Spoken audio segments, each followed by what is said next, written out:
people. Hello. How are you doing?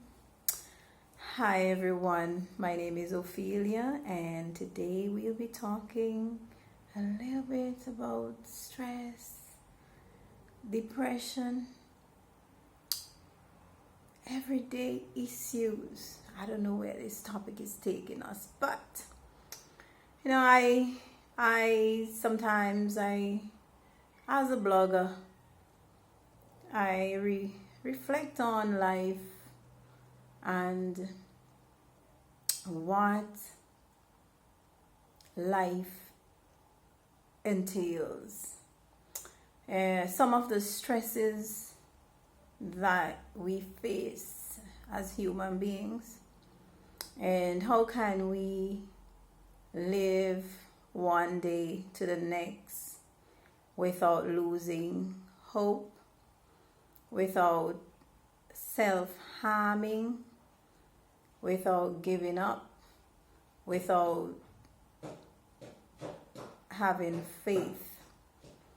And today I just want to encourage someone. I don't know who needs to hear this, but I just want to let you know that there is always hope. See, I know you've heard it before that life is about seasons. Life is about seasons. And if you really take a good look at your life, you will see that your life has been about seasons. Some of us, we've experienced more hardships than good times. And some of us, we've experienced more good times than hardships. Some of us, we've experienced hard times during our younger years. This is for older adults, this one. And some of us, in our older years, our life, it becomes easier to live. Sometimes it's not just, and this last point, in our younger years, we experience a lot of stress, and in our older years, we think that we experience less stress. That's for some of us. Now, this latter situation, perhaps it's not that we experience less stress in our older years, but we've developed some profitable coping mechanisms. And for me personally, sometimes people look at me and they say, but you are always happy. And even when I say I'm okay, it doesn't mean that all is well with me. I think people have the wrong concept that if you say you're okay, that it means that everything is okay, all is well. It's not that. But sometimes I am in the frame of mind that even with little issues, even with issues that may affect me, I choose to say that I'm okay. And this is coming most times from a place of gratitude. And so I just want to let you know that even if you are not relating to this scenario, maybe your thing is that you're older now and you find that it's more stressful you now that you're older. But I want to just challenge us as a people. Let's look at the way we see things.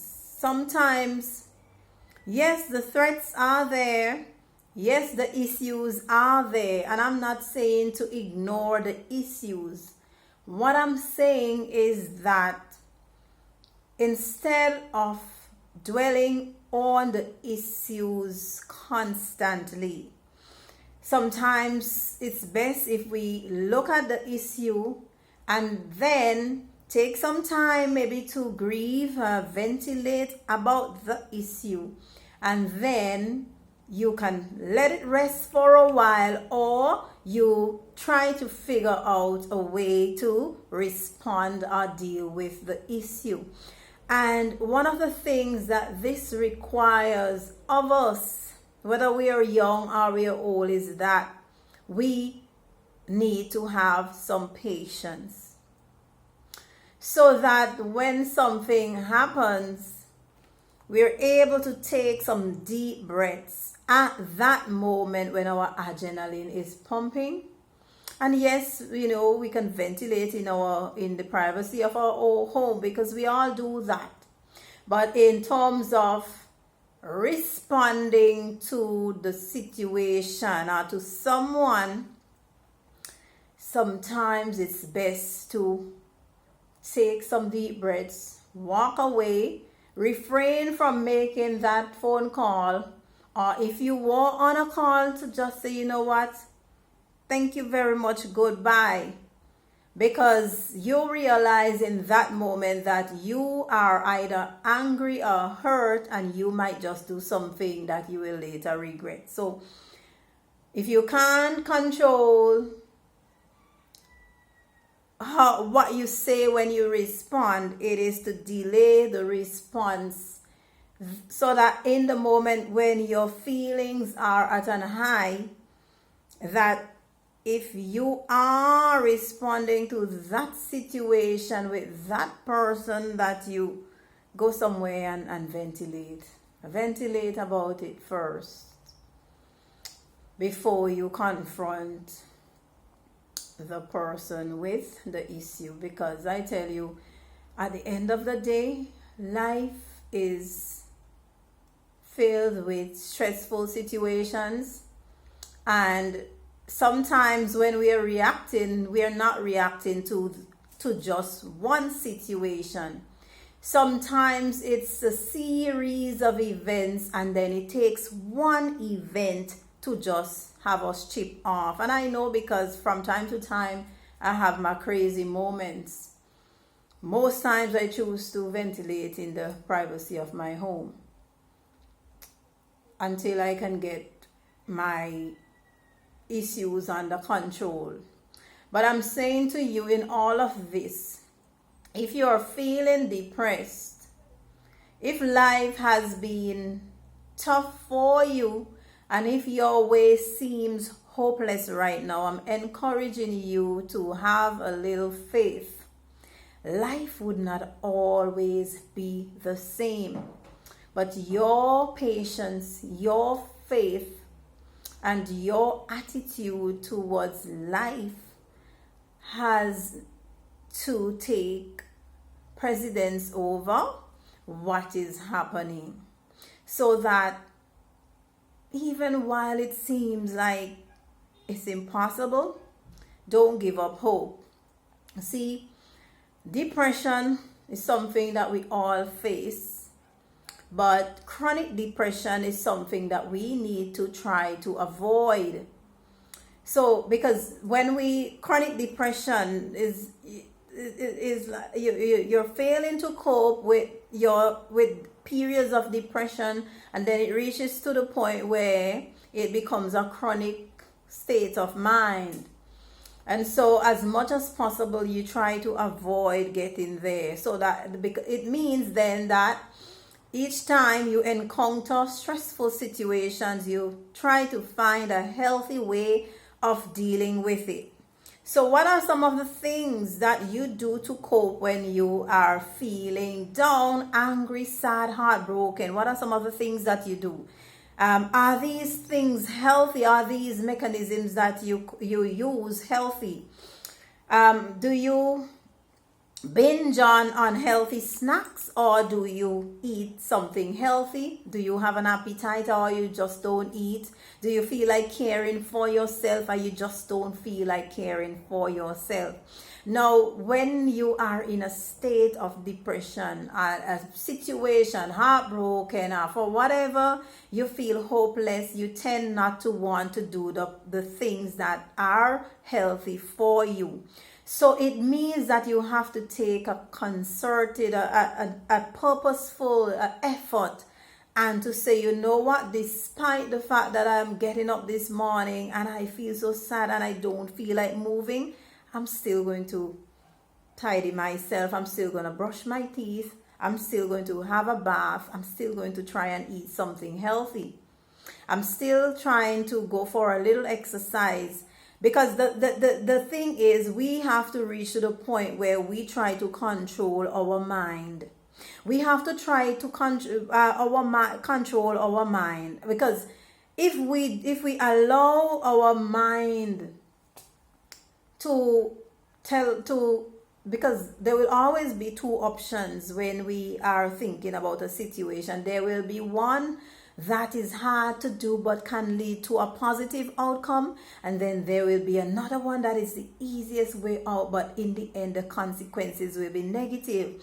So eating healthy versus binging on ice cream when I'm feeling heartbroken.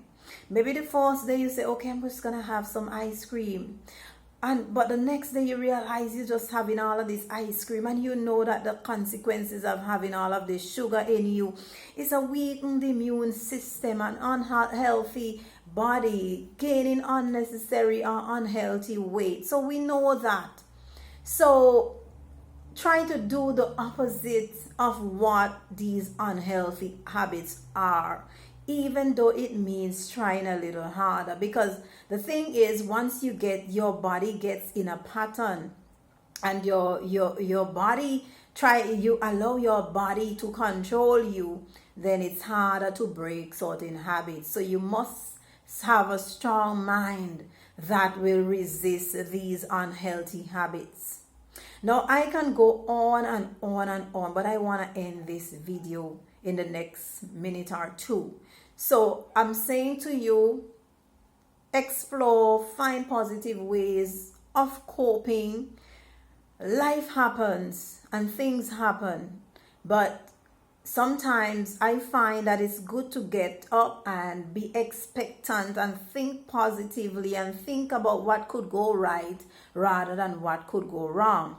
And you may be in a situation now and you're feeling hopeless, but I'm telling you that when you don't think too much about the future, don't think about the past. Try to be in the present and tell yourself, this that I am experiencing here, if I deal with it now in a positive way, eventually, couple of years down the road, I'm going to be at a new place. Transformation, self-improvement, growth takes work. Depression is real, but so is hope, faith, love, and joy. And for me, behind all of this, my thing is that I know who holds my back. Jehovah, Almighty God, holds my back. And as long as He does, then I am not going to let any situation brings me to the point where I give up hope. So even if sometimes it's a little hard to be hopeful and to have some faith, don't lose faith, don't lose hope. Know that your situation can change, but it requires sometimes for us to put in a little extra effort. Reach out to someone. Read something uplifting. For me, the Bible. Listen to somebody who has gone through the problem and see how they deal with it. Think about the past. What are the issues you've gone through before, and how did I deal with them? And then once you're able to answer those questions, use the healthy strategies. Remember that your mind needs to be in a healthy place, and your body will follow in that healthy place. All right, so whatever stress, whatever depression, whatever feelings of hopelessness, today my challenge is for you to reflect and to act in a healthy manner. It is hard, but it is doable. And remember, you are not alone. Okay? Thanks very much for your have a next word with you. If you like this, and you enjoy this video, just give it a thumbs up and please share, like, subscribe for more of my videos. Thank you.